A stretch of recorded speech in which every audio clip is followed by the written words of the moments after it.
மகர ராசி அன்பர்களுக்கு இந்த மாதம் இவர்களுக்கு எப்படி இருக்கிறது? உழைப்பாளிகள், இவர்களுக்கு பிடித்ததே உழைப்பு. அதாவது உழைக்காமல் இருக்க இவர்களால் முடியாது. தொடர் உழைப்பு மகரத்திற்கே உண்டானது. தொடர்ந்து உழைத்து கொண்டே ஒரே சீராக வேலை செய்து கொண்டே இருப்பார்கள். உழைப்பே இவர்களுக்கு தெய்வம். அனாவசியமான ஆசைகளில் சிக்கி தவிக்க மாட்டார்கள். எது யதார்த்தமோ அதை நடத்துவார்கள், நம்புவார்கள். இந்த ராசிக்கு சனி அதிபதி. சனி என்று சொன்னாலே மந்தன்தான். அந்த மந்த குணம் சனியின் வீடான மகரத்திற்கு இல்லை. நீங்கள் ஆச்சரியப்படுவீர்கள். சனி மந்தன், சோம்பேறி, ஆனால் மகரத்திற்கு அவன்தான் ஆட்சி இல்லை என்று சொல்லுகின்றாரே என்று. ஆம், ஏனென்றால் இது சர வீடு. இன்னொரு சனி வீடு கும்பம், அது சர வீடு. அதை சொல்லுங்கள், ஒப்புக்கொள்ளலாம். ஆனால் மகரம் சர வீடு, சோம்பேறித்தனம் இல்லை.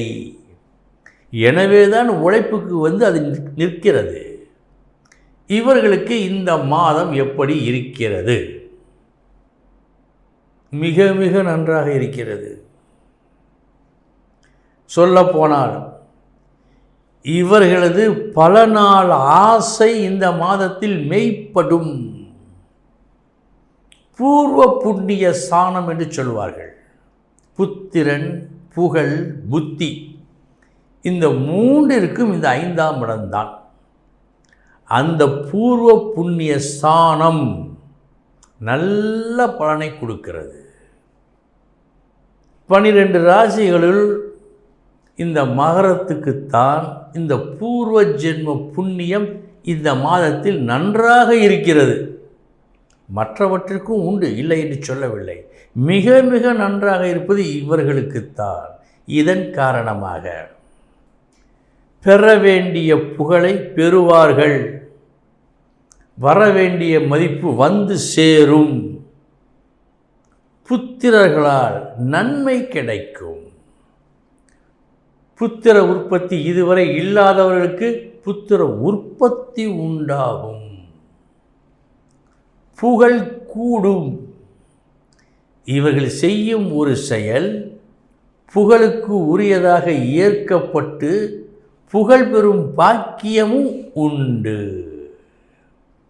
எனவே மகர ராசி அன்பர்களுக்கு இந்த மாதம் புகழ் தரும் மாதம். குழந்தை செல்வங்கள் மூலம் நன்மை கிடைக்கும் மாதம். மதிப்பு கூடும் மாதம். ஆக முழுமையான சுகத்தை இவர்கள் அனுபவிக்கும் மாதம் இந்த மாசி மாதம்.